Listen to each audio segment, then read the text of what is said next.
Hey everybody, Karyn Bryant here. Welcome to What happened was. like I said, I'm Karyn Bryant, KB here with. Oh, Angela Hill. Did I That's miss right, folks. that? That's right. Yeah, So I'm Angela Overkill Hill. that's right. And That's right. So yeah, this is what had happened was show we talk about MMA. We end up talking about a bunch of pop culture and a bunch of other nonsense as well. I am an anchor for the UFC. Angela, you.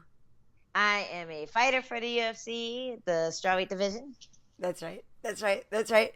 And yeah, so you know we know what we're doing. But if you're new to MMA and you have questions, you should send them to us.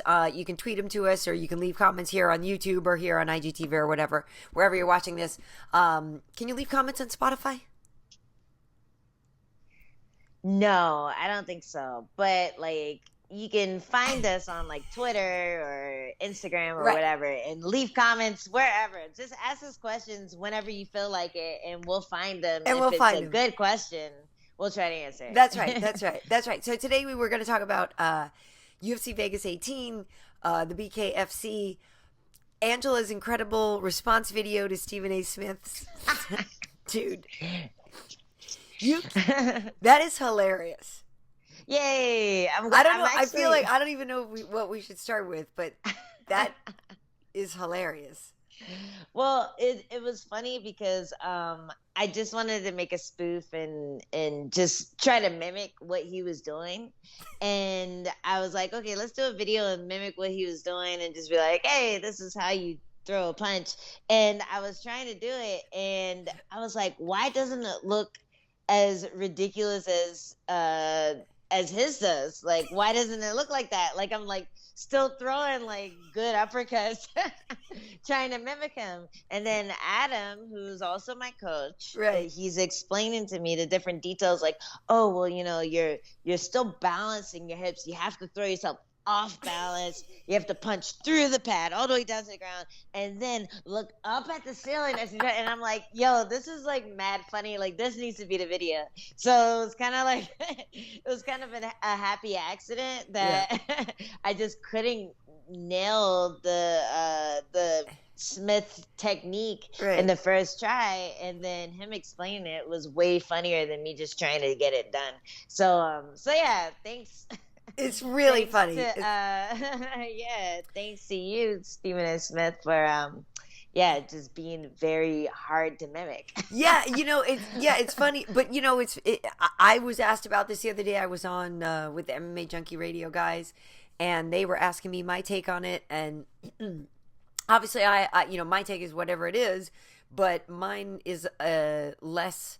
I'm removed from it. I'm not a fighter. You're a fighter. So how much of how upset were you by that? What he said? It's just annoying, I felt like we got past this. Dana White said it himself. GSP said it a few years later.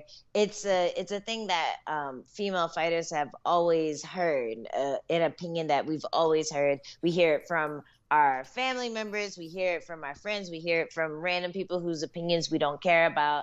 Right. I don't like to see women hit each other. It's like, okay, cool, but if you enjoy watching men fight, it's really annoying that you feel the need to tell female fighters that you don't enjoy watching women fight. Right. It just sounds sexist. I know it wasn't meant to be on his end, and I know that it really just comes from a place of ignorance. It comes from a place where you don't see the fights that are actually at that level, where they're just as entertaining, just as skilled as the men's fights. You're just thinking of some backyard brawl that you saw, or some bad fight that you're like, oh, all women's fights are like that.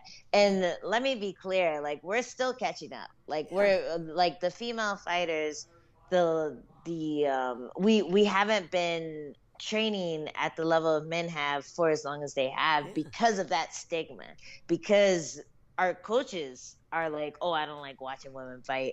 So they haven't been training us as well as the men until recently.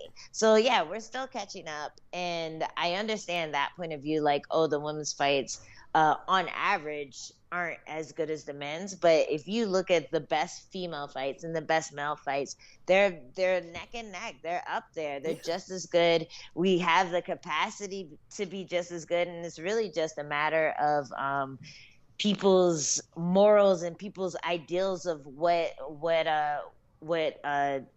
being a woman is to catch up with where the athletes are, because the athletes are ready to go. The athletes are like, yeah, we'll punch each other in the face all day. And it's a skill. What was so weird about it to me was that he started out, I mean, because the question wasn't even about that. You know, the question was about women in leadership roles in other, you know, like in the head offices of sports. And he was praising that, you know, saying that, yeah, women have come a long way and they've earned this and deserve that. And then just kind of went on the random tangent. It was like, but I don't want to see women and men fighting. It was like, yeah, no, none of us really do, though. That's why I was so weirded out by it, because I thought, like, some of the stuff that he was saying, it was like, well, that's not even like an option. Like, nobody's talking about that. Like, nobody wants to see that. Like, where did that come from? Yeah, like, so that just seemed really random to me. And I will say that I do, you know, quote unquote, excuse it in that it's an opinion of an older generation, and I totally understand that. It doesn't mean it's okay for him. You know, it's like one of those things where, like, you can have that opinion, but you maybe just should keep it to yourself. But then again, you have to remember, Angela, that his whole job is to have hot takes. So he's doing his job. I mean, like, that's the whole thing, is he's totally doing his job. And so who even knows how much he even believes it? You know what I mean? At the end of the day, really, that's why he's there, is to have a hot take and to get people to react. He totally did it. We took the bait. It worked. I reacted. I think every female fighter I knew reacted. Yeah. You know, so yeah, like, fuck you, guy. But you know, it is what it is. I think the reason it hurts so much because I saw a few comments where people are like, "Oh, you guys shouldn't be so sensitive." But the reason it does hit a nerve is because we've heard it so much in our careers. Like, I don't think there's one female fighter whose parents were like, "Yeah, be a fighter," you know, right. Right. Yeah. Well, and also, I think the hard part too is where he works, right? So the hard part is that the UFC is on ESPN, and you would assume that every voice is going to be an ally, and then if you feel like don't have an ally, you know what I mean, and we're supposed to be on the same team, I know that people are bothered by that. Exactly. And you'd think that ESPN would have a very broad spectrum of like what is acceptable and what isn't, you know, and the fact that he's just like, wow, I don't like seeing women punch each other in the face, is like, well, don't watch it then. Right. Maybe, I mean, you can always say don't watch. You can always say don't watch, but it does hurt more than that, and it does cut deeper than that. It does cut deeper than that, because you guys are very legitimate, you know, for sure. And it's been we've been legitimate for a while, right? So it's just like, wow, where have you been? And I think that's the biggest thing, is like, maybe in 2012, 2010, maybe that was an opinion that a lot of people in the MMA world had. Right. But now that we've come so far, it hurts to be hit with that opinion again, after I feel like we've had so many just amazing female fights that have proven that we have the capacity to be just as entertaining and just as skillful as the men. Yeah. So yeah. You think you'd be past it? Yeah. All right. Listen. I want your opinion on Volkov, because so Volkov versus Alistair, and Alistair's on his last run, and Volkov is like, I want to be in the title picture too. You guys don't say my name. And you know, a lot of the people that are in the picture, he's kind of won or lost to. Like, Volkov's 2-2 in his last 4, and that was the thing that was kind of weird about him. He was winning the fight with Derek Lewis all the way up until the point where at the very end Derek kind of went for it and then was able to knock him out. But he did beat Greg Hardy, but he lost to Curtis Blades. And so, you know, some of the people at the top, he's kind of, it would be a rematch or whatever. And so maybe, we don't know what's going to happen. So Curtis Blades and Derek Lewis are fighting in a couple of weeks, and Rosenstruck and Gahn are fighting in like the week after that. So you have to think about, okay, Francis and Stipe are fighting. Like, who should Volkov fight next? could he get the winner of France? Like could he jump and get a title shot? Then you also have to think that John Jones is coming in the picture. And so like John's like kind of the spoiler in the whole thing. But you could see that Volkov should fight the winner of Curtis Blades versus Derek Lewis, maybe. I'd be okay with that. He just lost to Blades, and I remember. I think I remember him picking him apart until Blades would get him down, and then it was just like he would be Curtis stuck is such down a great there. wrestler. He's an amazing wrestler. So maybe, man, I don't know.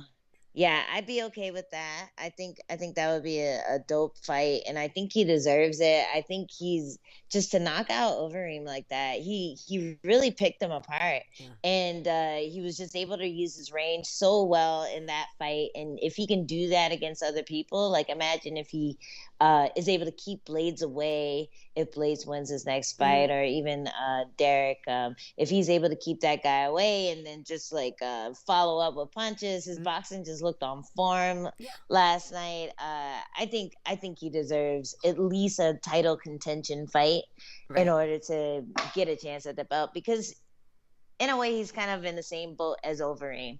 He's nearing his final run to the title. Okay. So even though he's 2-2, he's still like at the later end of his MMA career. Well, but he's only 32. 40 something. He's only 32, but he has like he's only 32, but he's had like 40 fights, but he's only 32. Fights.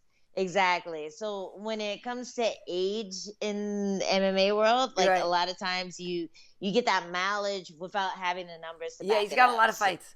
Exactly. So and he's a big guy too. Yep. Like you always want to hope that his chin's holding up, his body's holding up, and all that. So once you get to that amount of fights, you always want to see somebody maybe think about being a little safer when they fight. Think about like maybe hanging it up if they're ready. I don't know. I'm not saying that he's ready to, but I'm just saying that he has so many fights, and he's like, I don't know, just it's always scary with heavyweights, you know? Yeah. Like I always say, if I was dating a heavyweight, I'd have a heart attack every time. Yeah. No, it'd be scary. Yeah. For Alistair, like I don't know if he was saying that this is making his last run for the title. He lost. You know what I mean? It's like anybody else he's going to fight, they're all going to be tough. So does this mean that he's going to retire? Yeah. Like, does this mean at this point now it's a fact that he's not going to be a UFC champion? He's been a champion everywhere else, but he's just not going to be a UFC champion. And I guess now we know that. And that's a rough one to take. It's hard to swallow. It's hard to swallow. You always want to see, well, what happens if he fights this guy? What happens if he wins 2 in a row or 3 in a row? Like, does that change things? You never know. I feel like with the heavyweights, it's so much more unforgiving than with the other weight classes, just because you can get knocked out so easily. You can get hurt so easily because it's like big bodies clashing together. And I don't know, man. It's a tough one. It's so hard to get a streak going. Like heavyweight champions. Yeah. I feel like the biggest streak is like 3 fights. It's not a lot. Yeah. It's not a lot. It's so hard to get a streak going that I would never count Volkov. Anybody can. Yeah, anybody can. Because he lost 2 out of the last 4, and I still kind of don't want to count out Overeem, even though he just got knocked out. You never know what's gonna happen. But it does also reflect the passion too, because if the passion is gone, then you don't know. You definitely don't want them stepping. You don't want to be in there, right? You don't want to be taking these risks if you're not feeling the passion for it. And that's the thing. And I did think that last night he did, seem a little slower than before, and that's he's not going to get faster the older he gets. You know what I mean? He's 40 now, and he's got a lot of mileage. He's like you're saying, like it's not just 40; it's 40 with something like 56 professional fights or something. You know what I mean? Something insane. So I'm okay with if he stops. He's got nothing to prove. it sucks if he was never the UFC champion, but like he's legendary. Everybody knows he's legendary. Everybody respects him. There's not going to be, and even though some people like to kind of pick on him and talk about whatever, but this kind of thing that he may or may not have done, like people love the Reem. Like, you know what I mean? Like they love him. And we kept talking about this on the show. He has the highest striking accuracy in the entire UFC. 78.4% or 74.8%, I believe. Striking accuracy. The highest striking accuracy in the entire UFC. That's insane. So I wouldn't be opposed to throwing some sacrificial lambs his way. Right, but for me, it's Ngannou and Stipe rematch. John Jones gets to fight the winner of that because John Jones gonna John Jones. He's big time, you know what I mean. Big John timer. Jones gonna John Jones. Walk in. You gotta like, walk hey, in. And John Jones gonna just go. John Jones all over everything because that's what he's gonna do. But the Volkov, could fight the winner of Curtis Blades and Derek Lewis. So maybe it'll be rematch city for him. But that makes sense to me, and that's the title eliminator. You know what I mean? Yeah, I agree. I think that would be a good matchup. Yeah. Okay, fair. So we got this new. I meant to mention, but we got a new studio at over at the Apex now. So it was cool because we actually had a desk, and it's great because I don't have to wear that blessed headset that rips out so much of my hair. Yeah. And I love it. And, we were sitting on those director's chairs, and it was like you had to balance all your stuff, and I didn't have my desk for my papers, and it's like a full-on core workout for the whole time that you're there. Yeah. You know what I mean? Like sitting up straight and like this and just trying to balance my papers and da-da-da-da-da. Yeah, you're just anyway, like... I'm much, much, right. Much happier with my desk and like just so thrilled that we have our desk. So it's me and Alan and Bisping. And so it was like an old episode of UFC now. And so it was just like, I got my boys with me. You know what I mean? Like, it was like, this is what I'm saying. It's my crew. Squad. And so, so like we had such a great time. And I haven't worked with Mike in like a year or so because he was calling fights and, then like the COVID thing and blah, blah, blah, blah, blah. Anyway, I love working with him and he's hilarious. So it was just great. We just had a really, really, really, really, really fun time. But literally on the pre-show, the last question I brought up, I was like, Frankie's not tall. Marlon Moraes wasn't tall. Head kick, head problem. You know what I mean? Like issues with getting tagged upstairs. And like that's literally like the last thing we were talking about on the pre-show was the risk of Frankie getting tagged upstairs. And then, that kick. And that he got tagged. Just so we all were in shock because we were just like, no one like you weren't even like, we weren't even celebrating or like, it's not like we celebrate either one. We're neutral in there, right? But you're just like, it wasn't even like, because a lot of knockouts, you're like, damn, what a knockout. It was more like, oh shit, is he okay? Yeah. Well, it was the way he fell, right? Like he was just like out immediately. Not moving, not like kind of recovering and saying, oh, what's happening? He was just out. Like that was probably the scariest part of it. And the fact that like watching it live, you're watching the fight and then you just see him fall and you're like, wait, what? Because that knee came up so fast. Like it was super fast. Like until we saw the angles, like the different angles from the fight, we didn't realize like what actually happened. But that jump knee, like he just pop, like just oof. And it was perfectly timed. It looked like he was either thinking about level changing right as Sandhagen like threw the jump knee. And dude, it was just so perfect. And when it comes to shorter guys who are good wrestlers, that's a really good move to use against them, just because they're gonna shoot for their legs. The faster they get to the legs, the better for them. So if they don't see that knee coming, and there were really no tells. Like Sandhagen just bounced up into the air. There were really no tells with it. I don't even think he knew what hit him before he ate that knee and hit the ground. So it was a scary one, just because like you never like to see an athlete that's out that long. Like he's just like on the ground. Everyone's around him. Like Sandhagen's walking around like going, give me the belt, and Frankie's still on the ground, and you're just like, ooh, why isn't he up yet? Like it was a hard one to watch for sure, but super impressive. So nasty, so nasty. I'm like, it's like, I'm like, you know, when your reaction to a knockout is like, ooh, ooh, ooh. Yeah. Well, that's the thing. We went through the whole range of emotions. Like I said, yeah, the first one is like, oh, dear God, is our national treasure Frankie Edgar okay? He's a GD treasure. Is he okay? You know what I mean? And then once you got past that, yeah, and you were able to like sort of just analyze the knockout for what the knockout was, you were like, oh my God, like that thing was so beautiful, just so beautiful. And to me, what I loved, not just like the timing of it and like his whole, Cory's whole vibe, like his like ownership of the octagon after and everything. And I love, like he cut such a sick promo after, when he was like, oh yeah, the winner of Jan versus, you know, Sterling is getting knocked out in July or whatever. And I was like, oh snap, you know, like I thought he did a great job. Like really, there's no way he doesn't get a title shot. Like how does he not get a title shot? He was number 2 going into this fight. You do that to Frankie Edgar.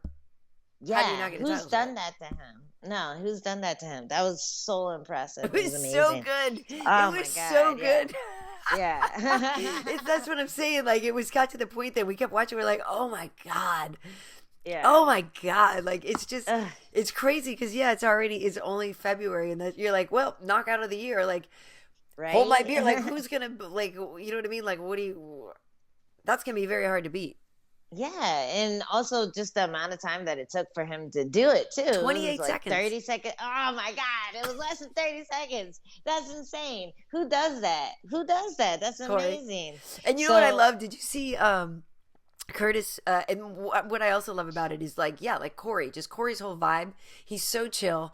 And, you know, he's just from Colorado. He's just like this total laid back dude. And I don't know if you saw, I think it was Curtis had posted the other day. He's like, this is the dude that's going to retire Frankie Edgar. I'll have to look. And it's like, it's just Cory standing there with like a bandana, and you feel like he should have like a hacky sack and, you know what I mean, and his dog and an ultimate frisbee and a bong.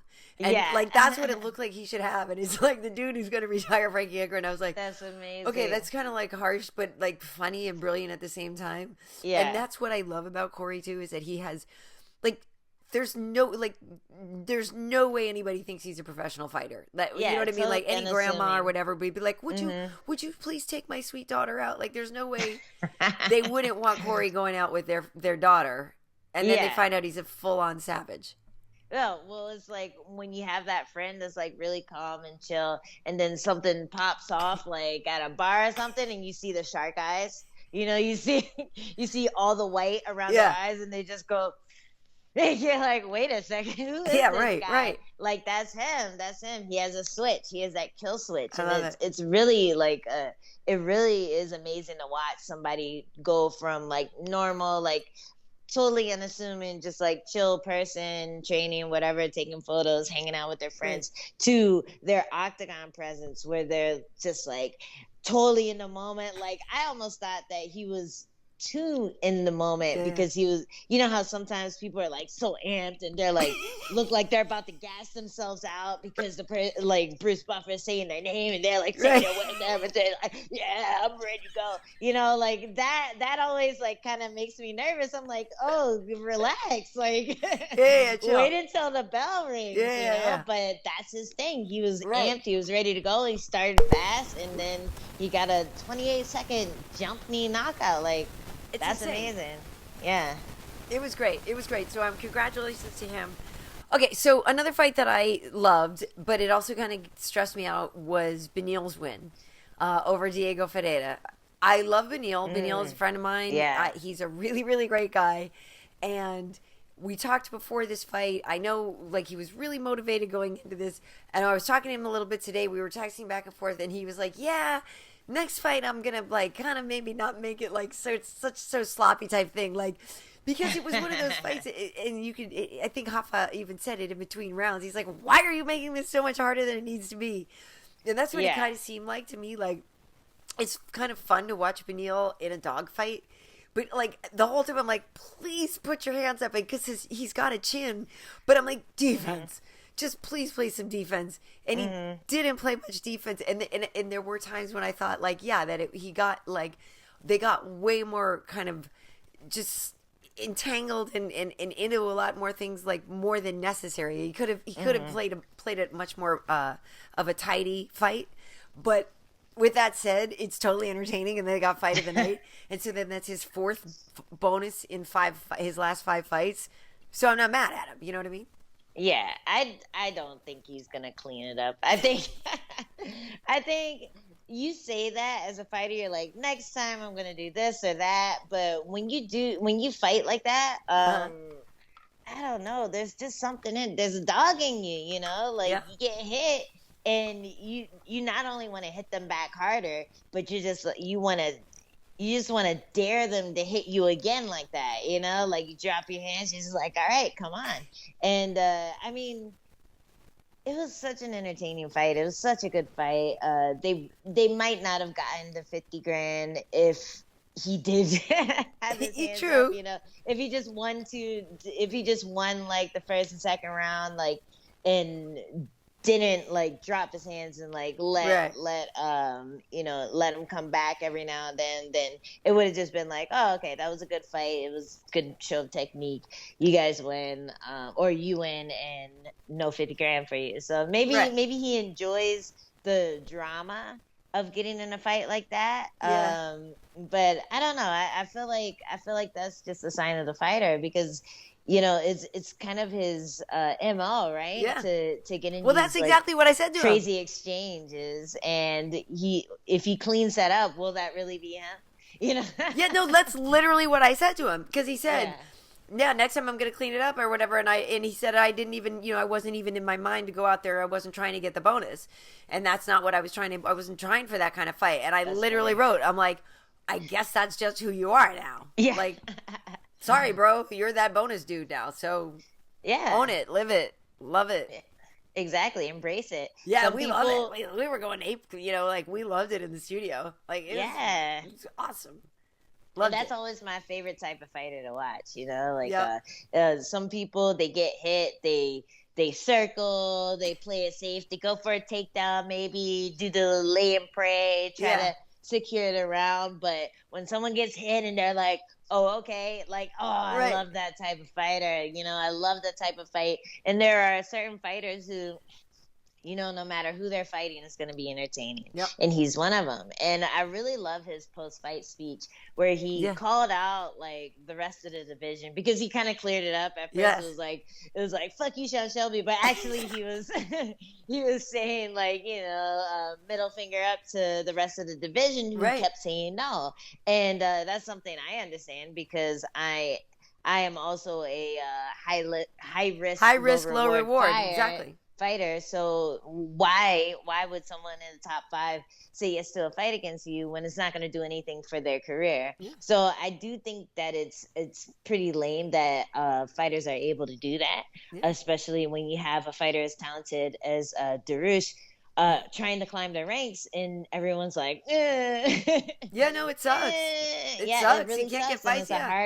It's a hard position to be in. So I love that he called that out. I love that he gave credit to his opponent, saying that, you know, we both deserve top 5 fighters, ranked top 5 opponents. And I'm happy that he won. So he was able to have that platform to say that. Yeah. So he and his wife are expecting a baby. And so it's great because he keeps getting all these bonuses, and, like, you know, he had gotten bonuses before he was getting married, so that was great. So he could pay for the wedding, and then, you know, getting bonuses before the baby and everything. So it's great. But yeah, you know, he was supposed to fight Charles Oliveira in August, and Charles withdrew from the fight. And then the next thing you know, Charles is fighting, and then now Charles's name is in the title fight conversation. And so, you know, Beneil does feel overlooked. And like you said, he knows he's very high risk, low reward for a lot of people. So he is going to, you know, they are going to say no. But we had a long talk. If people still want to go back and look at the interview, they should. It's on the channel here, on MMA Heat, and on you know, my Karyn Bryant YouTube channel. And he's just a great guy. And so we just, we talked a lot about a lot of stuff. But when you're talking about the kind of people that fight and, like, get hit and they really want to, like, go, that's my girl Meatball Molly. Okay, so I love me some Meatball Molly McCann. She's a flyweight. She lost her fight to Lara Procopio, unfortunately. After the fight, she put her gloves down in the octagon. We were all panicked, like, oh my God, she's retiring. She's not retiring. It was a tribute to her father.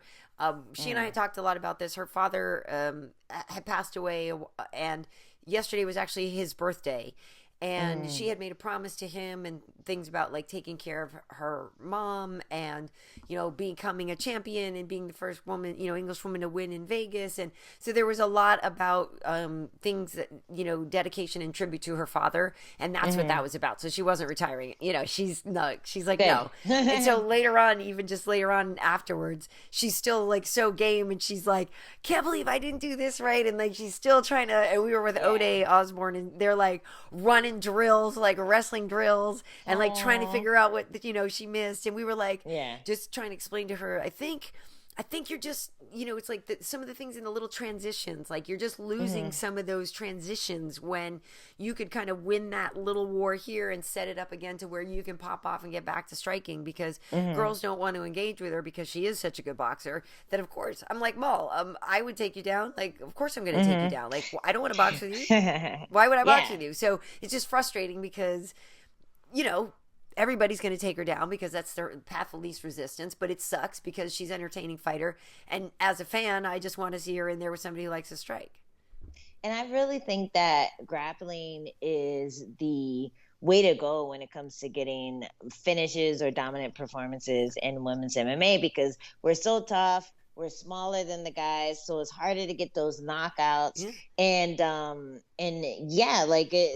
wants to get bloodied up? Who wants to get punched in the face too much? I know. Like, none of my opponents want to, And I've been really focusing on just the transition from striking to grappling to getting to takedown. Yeah. And all of the stuff that I've been focusing on. Even though I've been fighting for since 2015, I've been doing MMA. I'm learning new things every day, and the things that I saw, not only her, but in the other female fight, it was Carol Hossa. What are their names? Yeah, Carol Hossa and Jocelyn Edwards. Yeah, in both of those fights, it was just like really slick, like going from striking to the body lock to or a double leg to the body lock to cage pressure to getting the throw off of the cage, and they were very technical. It's not like Molly was just getting blast doubled every 2 seconds. Like she was being wrestled. She was being chain wrestled in a very technical way. And just because we haven't heard of this girl, like maybe people will say, oh, no, Molly McCann's ground game is garbage. But no, the girl looked amazing in that fight. Like she was doing everything perfectly in the wrestling transitions. And it's just something that Molly needs to figure out. And it took me so long to start start realizing positioning and how to defend and how to like go for my own takedowns as well. And it's not something that you learn overnight. Like you need to have good training partners. You need to have a coach who's able to explain to you, and like you can have it explained to you 10 different ways, and the 11th person to explain to you is going to be the one that gets it through your head. So I still think that Molly McCann has like a very long, successful future ahead of her. There's just levels to every part of the game, and once she figures out that takedown defense part and starts attacking with wrestling herself, then she's going to really understand that part of the game and be able to win those transitions and win those scrambles. But this was just a learning experience for her. And I always say to strikers, like when you get out grappled like that, hey, you didn't get hurt. Right. Oh, I mean, she was fine later. I mean, she just had just a little mark here or something like that, nothing going on. And I mean, and that was the thing, so Procopio actually does come from a family of grapplers. Like she's done it all her life. And so that's one thing that we were talking about, because actually Molly almost got that arm bar, she wasn't able to secure it. But she did come close. And that was one thing, we were talking about. She said, hey, she was definitely bummed, and but she wasn't going too hard on herself. But she was like, look, if that girl's been grappling her entire life, and her parents are whatever level black belts, and she supposedly is whatever black belt, and I'm just meatball Molly from England with no grappling. Like, how come she didn't submit me? You know what I mean? How, like, exactly. And then I was like, yeah, like, so. Yes, take that victory. It's not like, yeah, you didn't get completely owned, and yeah, she was dominant in those positions, and yeah, you lost because of that. But like, yes, she didn't submit you. You were very active. You struck her she had elbows from the bottom. She was still being active in there and attempting her own submissions. It wasn't like I didn't even see Procopio attempting that many submissions, really. Yeah, she was just transitioning and trying to hold. Right. Yeah, she was trying to get to those dominant positions. And, Molly was able to get out of a lot of them. She was able to get that armbar, which was super deep. I thought she had it for a second. She was just a step ahead. Yeah. Like, and when you're a step ahead in the positioning, then it's hard to catch up after that. Right. So, it's just like, it's a learning experience. And thankfully she made it through the whole fight. So she has a lot to pull from, a lot to learn from, a lot of tape for her coaches to analyze and just figure out, like, how do we make Molly even more dangerous? How do we keep her on her feet more often? How do we get her to win these scramble exchanges? And I think she's going to be good to go. For sure. And she's only 30, so she's still got a lot of time. And she's just such a cool chick. I just adore her. She's just like, she's just a cool chick. And so she's in Vegas for the week because she's gonna corner Jillian Robertson next weekend. And the cool thing about that is, like, Jillian actually beat her, in her debut, Molly. And now, they got together, and so she's gonna work with her, during the week and stuff, and help her out, which I love. Like, I love when all you girls, like, help each other out afterwards and stuff. I think it's great. Yeah. So speaking of girls, though, and speaking of learning experiences, Friday night BKFC Knucklemania, Paige VanZant was in the main event against Britain Hart. 5 rounds, bare knuckle boxing, 5 2-minute rounds. And according to the judges, I believe Britain won 4 out of the 5 rounds. I believe they probably gave Paige just round 5. Mm-hmm. And I did see it that way as well. I thought there were times that Paige did okay, but I thought Britain obviously had a better game plan. And I didn't really like how much clinching Paige was doing. And I also didn't see it being too effective for her because Britain was able to land a lot of body shots a lot of the time while they were clinched. And so it just seemed like for Paige, she didn't maybe make some adjustments during the rounds that she should have. Mm-hmm. And Britain was fighting like she had a chip on her shoulder too.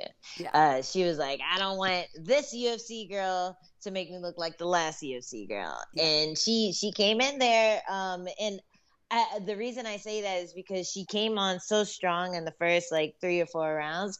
And then when Paige finally let loose, even though Paige won that round, Britain was still coming after her. Like, she was wobbled. She looked like she was about to get knocked out, to be honest. It was getting a little dicey in the 5th round. Yeah. But she just stayed in there and, like, she really showed her heart. She did. In that 5th round. So I feel like Britain just maybe of the sake of sounding like Stephanie Smart, Britain just, like, wanted to be there more. She had more of a drive to just, like, win this thing and make a statement because of how annoyed she was at her last performance with Beck. So I really thought that Britain did a great job in the first 4 rounds. I think she landed more volume, she landed more effective strikes, and Paige just looked a little confused. She looked like she would go into, I guess, what do you call it when you're doing it? Muscle memory. Like, she would go into clinch, and, like, her muscle memory would try to take over.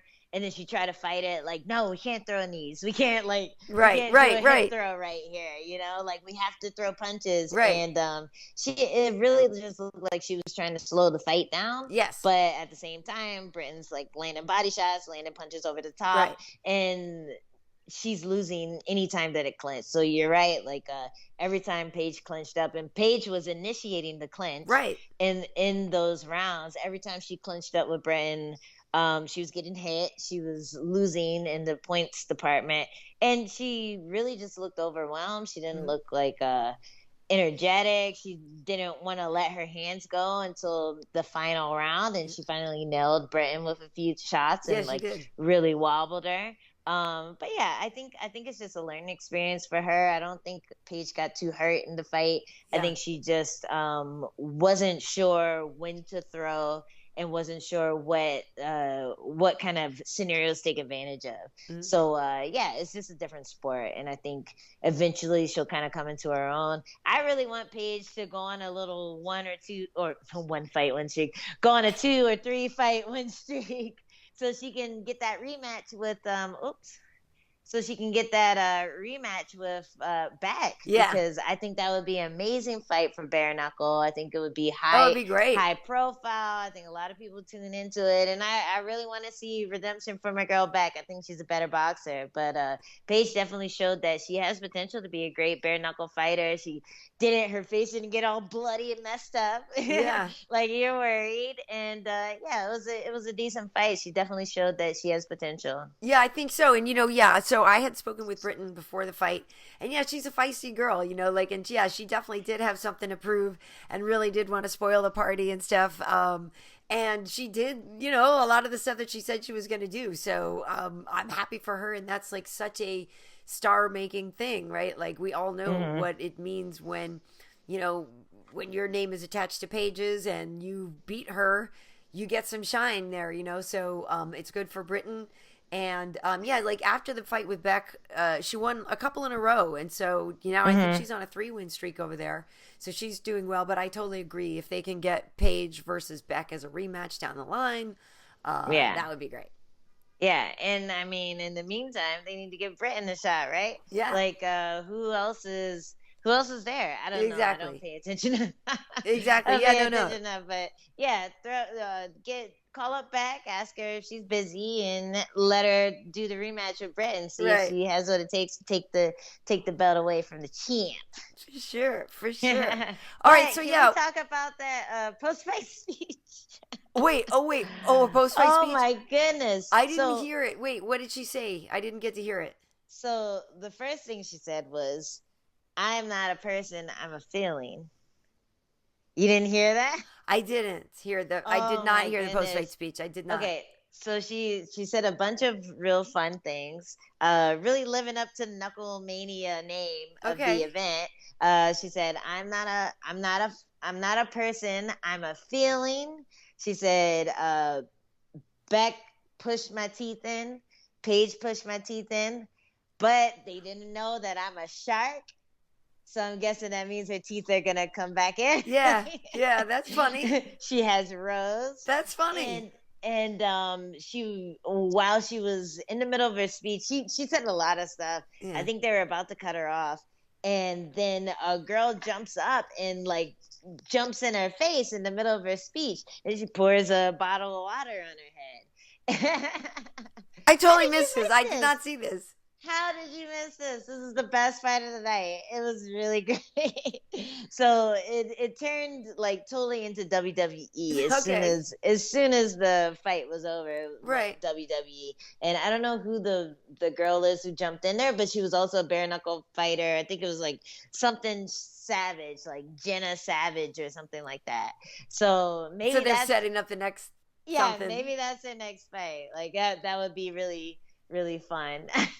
That's funny. Yeah, I mean, you gotta cut a promo, right? I mean, yeah. I am not a person. I'm a feeling. I don't know.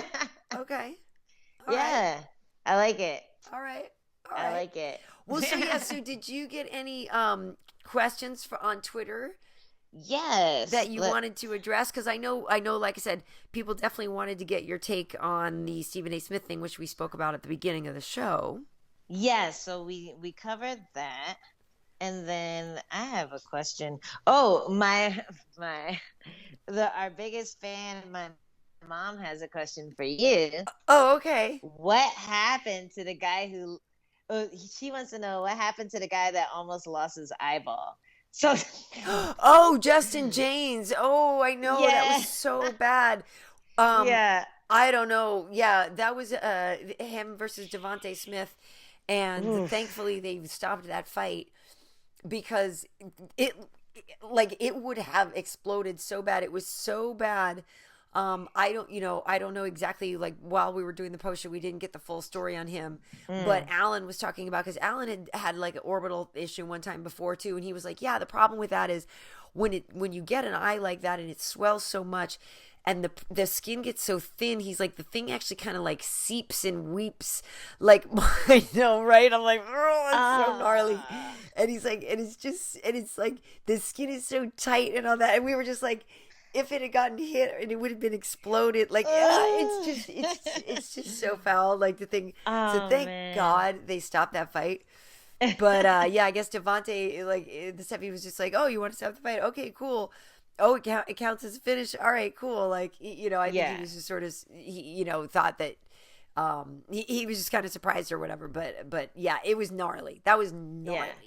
It was horrible. Like, I bet you could have seen the pulse. Yes, I'm sure. In the eyeball. But yeah, it was funny because when she asked me, I was like, what is she talking about? No one lost their eyeball. So that was like totally like one of those casual questions, like, oh, that's what you meant. Yes, yeah, it was nasty. It did look like he lost his eyeball. You're totally nasty. Nasty. Very nasty. Yeah. And then of course, they zoom into the close up and we're like, on the orbital or something. Something like that, yeah. And so it was under, and it just went. Oh, it's so good. Dude, it's so crazy how that bone on bone with the thin, like, little soft skin, it really does a number on you. It was so gross. So that's what happened. That's what happened. His eye got exploded. Yeah. Yes. Poor eye skin. Okay. So let's see. Let me see if I got some questions here. Okay, I know I got some. They were blah, blah, blah, blah, blah.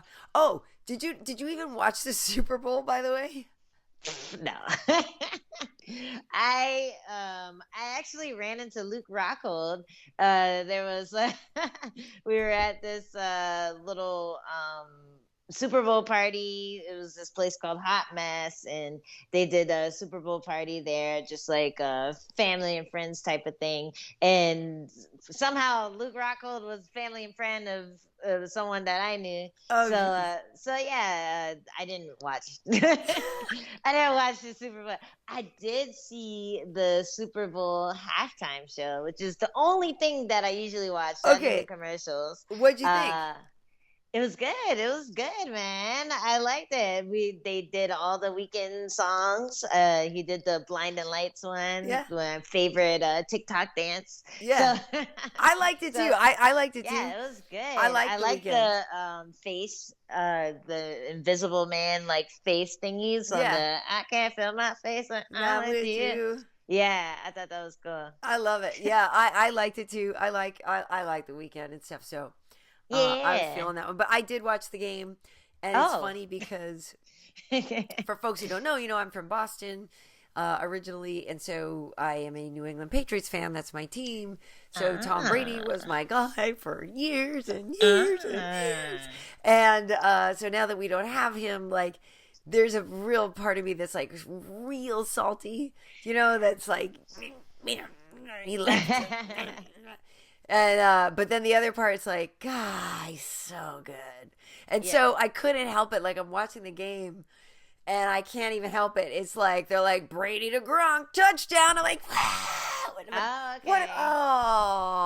Yeah, I was like, curious, I can't even root for him, or are you still bitter that he left? So I was rooting for him. I couldn't help it. Like, that's what I'm saying. It was like Pavlov and his dog. Like, the instinct, it's way too, like, it's way too deep in my blood now to not, like, that response is just like, I can't help it. I can't help it. Like, he does something, I'm like, oh, yes. Yay. Yeah. I get He's that. Amazing. Aww. Wait, so who won? Tom Brady won. Okay. They actually smoked him. I actually thought that I actually like Kansas City and I like Patrick Mahomes, but they won last year. It's fine. I thought they were going to do a lot better. I thought they were going to score more points than they did. They really did not score many points. So I was kind of surprised by that. Okay, so let's see. I know there was a couple of questions here. Yada, yada, yada. Oh, somebody asked me, how often do I think about the time I interviewed Kyle Kingsbury while he was in the bath naked, only covering his goodies with a washcloth. Yeah. So I don't actually think about it that often. But it was a funny shoot. But it's funny because, like, people don't know this, like, but my husband is the cameraman. So it's not like I was there, like, on some hot shoot, you know what I mean, with some hot guy. Yeah. You're like, well, your husband's right there. It's like, whatever. Yeah. But Kyle is such a kook, and I mean that in a good way. And he's just like a free spirit, if you guys know anything about him. And I didn't see anything that I wasn't supposed to see. I totally didn't. You know what I mean? And he was just a really good spirit about it. And it was fun and funny. And one of those things that I did like years and years ago. And I actually don't think about it. It's funny because I forget some of these cool things that we did. And then you're like, some of these, I'm looking through the Karyn Bryant YouTube channel or MMAheat.com. And then I'm looking and then I'm like, oh, crap. Oh, yeah, that was great. Oh, shoot. Look at that. Oh, yeah. So we have some great stuff.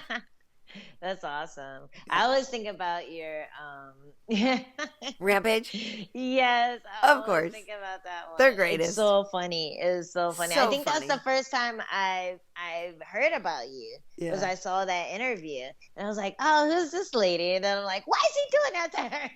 I know, but it was so funny. Back off, guy. It was so funny. Yeah, no, it was awesome. Quentin cracks me up. And it was the way you played it off that really made it too. You know, like you weren't shook. You know, it was like you're like, oh, okay. Anyway. Oh no, there's some boy saying something risque. Yeah, exactly. I'm like, yeah, you walked past enough construction sites to be able I lived in Manhattan for 6 years. Yeah, there you go. Like, you know. Actually 7, but at the time of the recording of that, it may have only been 6 or something. Well, no, yeah, maybe it was all 7 years. Anyway, but yeah. Yeah, you don't live in Manhattan, ready. get shook by some dude saying, yeah, you know. No, you were ready for anything at that point. You're like, I know I'm fine. Anyway. Totally. Moving on. Okay, let me see if I have one more.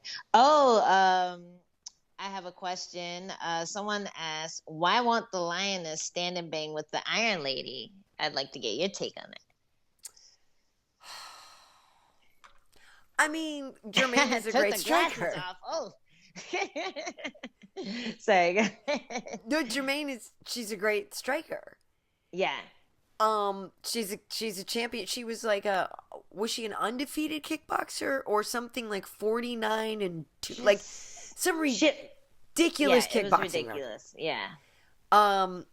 So I think Amanda's amazing though. I think it's just sort of like I don't think that she won't stand and bang with her. I just think that like why take the risk?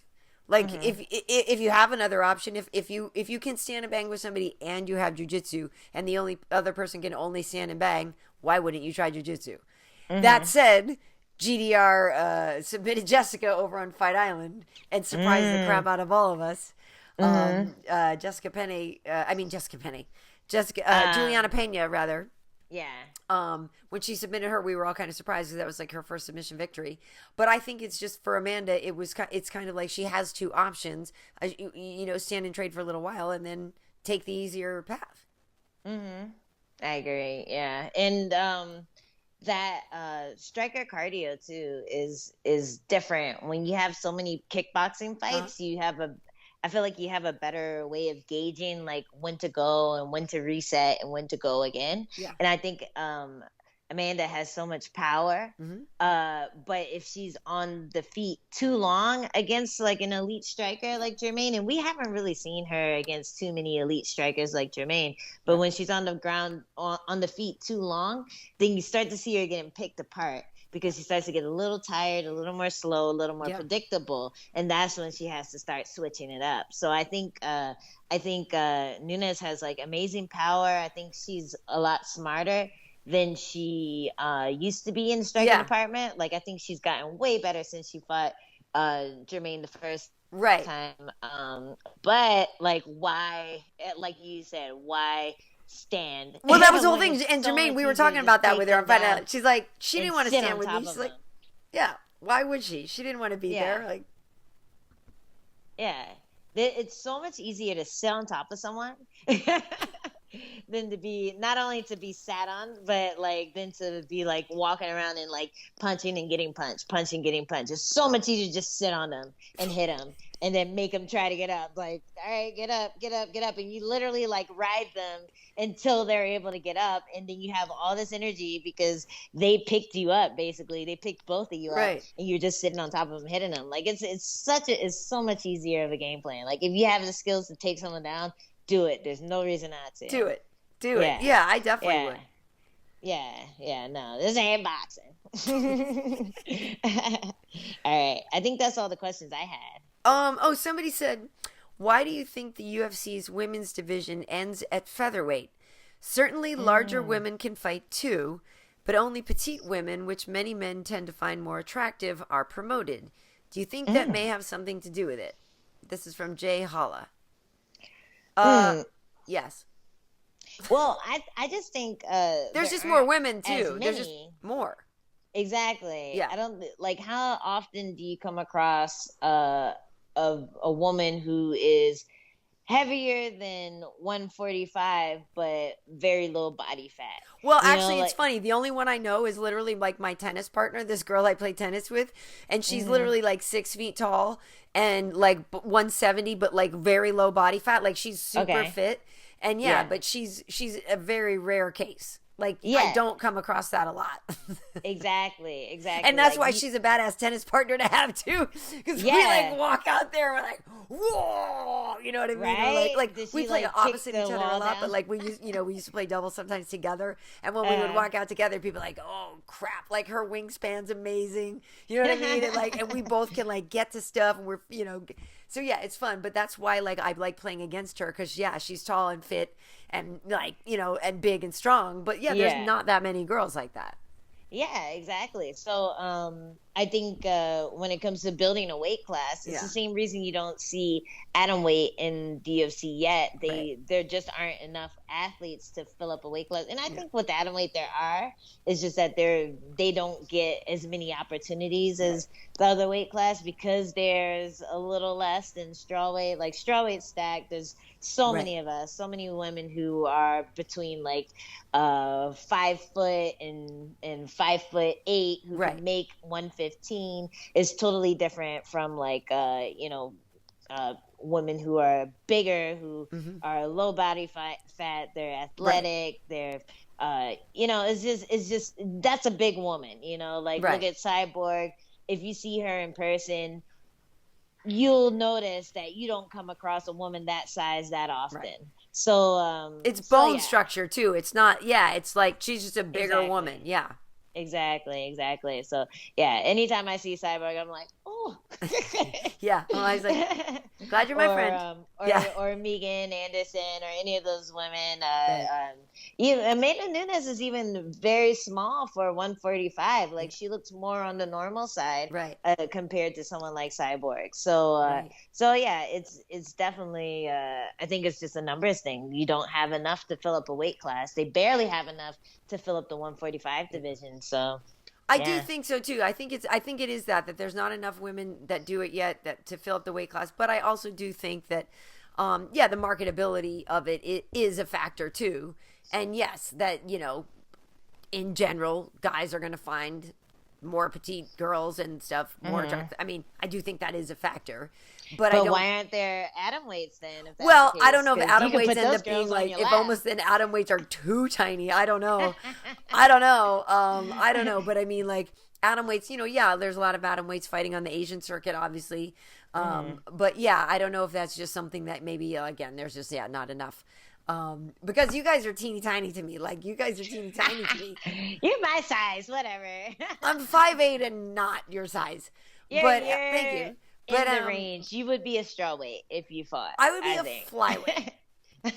I'd be a flyweight. But it's so funny because even last night I'm like looking at Molly and I'm like, you're so little. I'm like, she just seemed like little to me. And if she's meatball and if she's supposed to be 25, I'm like, I'm freaking massive. Like I just feel huge next to her. We took these pictures. I'm like, I'm like, I think I'm gonna eat her. It's like I just. Well, you know what happens with feisty women like us? We always think we're a lot bigger than we actually are. Yeah, so... I think I'm huge. Yeah, no, I'll always I'll pick someone to spar, and I'm like, oh, we're about the same size, and then we take a group photo later, and I look like an ant next to him. I'm like, oh shit, probably shouldn't have called that person out. Yeah. No wonder, no Yeah, wonder it no. went that way. Yeah, I don't know. exactly. Yeah, I don't know what that says about my psyche, but I think I'm huge. Yeah. Yeah, Yeah. yeah. No, you'd be a strawweight. I think so.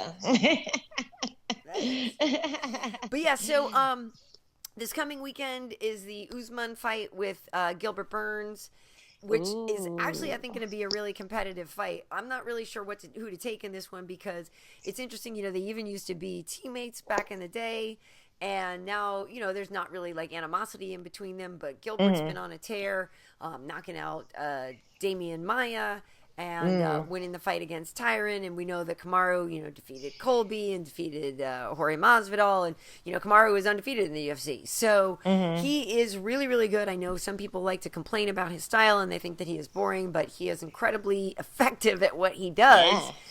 Yeah. Gilbert has more explosivity, let's say, to steal Michael Bisping's word.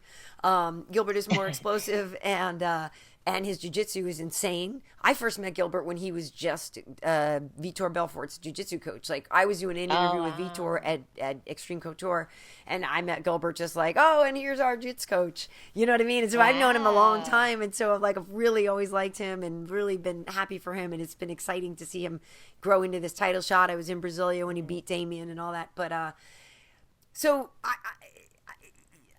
it's a tough fight for Kamaru, I think, actually. No, definitely. And whenever you have these young guns who are super hungry and just have total belief in themselves and they have the resume to prove it, that's always a scary fight because Usman, he's gotten the title. He's I don't want to say he coasted to victories, but he definitely used a very methodical approach where he made it so that he was the only one that could score. So it wasn't necessarily like he was taking risk. He was opening up like your boy Darush. He was very smart. He with the Masvidal fight, he didn't take any chances. He was very smart. He got tagged a little bit, put him on the cage, and just kept him there. Kept him on the fence. Worked his punches, worked his foot stomps, and that's how he got the victory, is just by being very safe and smart. And when you have someone who's so chaotic and who's so aggressive, a lot of times it's hard to play that game plan. You have to be on your feet a little more. You can't just go, okay, this is the game plan. We're going to force him into this bottleneck, put him on the fence, and then do this, because I feel like Gilbert's not going to let that happen as much, just because he's so aggressive and so explosive and he's skillful too. So I think this is a very tough fight for Usman to fight that way. Whenever you have a technical fighter against someone who's just run through everyone else in the division, then you're always worried if they're going to be able to stay technical against this guy. So Question for you though, I'm not exactly sure what the advantage will be, but Kamaru will have a height advantage on him, which I think will be pretty sizable, maybe. Really interesting. I didn't realize that. Because Kamaru is sneaky taller than you think he is, and I think Gilbert's only maybe 5'7". Okay. Right. Interesting. Let me look and see. Because that's one factor that will be in there. But, I mean, I don't know if it's going to be a huge deal, but there is going to be a height difference there. I mean, I don't remember Usman having, a really educated jab. And I feel like that's really when you see the difference, with Volkov. He just had, a very strong jab. He was able to fight long. Right. And I don't think I remember seeing that with Usman. I don't think he uses his height really, or maybe he usually doesn't have that advantage, so you don't see that as often. Well, here we go. So maybe I'm just mistaking this. So it says here that Dorino is actually 5'10" with a 71-inch reach. And then let's see. And then it says for Kamaru, that he is 6 feet with 76. So, see, he will have a 5-inch reach advantage. Kamaru will have a 5-inch reach advantage. Oh, nice. And a 2-inch height advantage. That's something. So if he's smart, he'll use the jab. Yeah, for sure. Oh boy. Okay. Well, anyway, so that's weekend. I'm not working that one, but yeah, we'll talk about it after. Yeah, let's do it. For sure. Should be fun. For sure. So once again, folks, if you have not seen Angie's tutorial on the DP, oh, he knows. Yeah, there you go. plus I love Adam's intro at the beginning of it too. It's so great. Yeah, I was like, hey, ham up the accent real quick. Really make people think that you know what you're talking about. It's funny. It's really funny. Okay, so people can see that on Angie's IGTV. We also upload the show over there, so maybe you're watching this on IGTV and you're like, hey, KB, where else is the show? So it's also on YouTube on the Karyn Bryant channel. And I believe Wade put it on the MMAheat.com last time as well. So that is great. Cool. And on Spotify, I will also be adding it to iTunes and all that. But for now, it is already on Spotify. So you can look for what had happened was there. But for Instagram, follow me. I'm at KB Heat. And on Twitter, it's Karyn Bryant. And on YouTube, it's Karyn Bryant. Where can they find you? I am on Instagram at Angie Overkill. That's where you can find this. Oops. And I'm also on Twitter at Angie Overkill. I also have another podcast on Spotify, the Ceremonial Weigh-In Podcast. You can hear more of Adam's voice. And yeah, that's where you can find me. Awesome, folks. All right, well, thank you so much for tuning in. And like we said, we welcome all the questions from the newbies or from the hardcores. It doesn't matter. So you can either leave a comment or whatever, or tweet us a question or whatever, and we'll try to answer them for you. Yeah, send us your questions. We'll tell you what happened. What happened? All right, see you next time. All right, bye.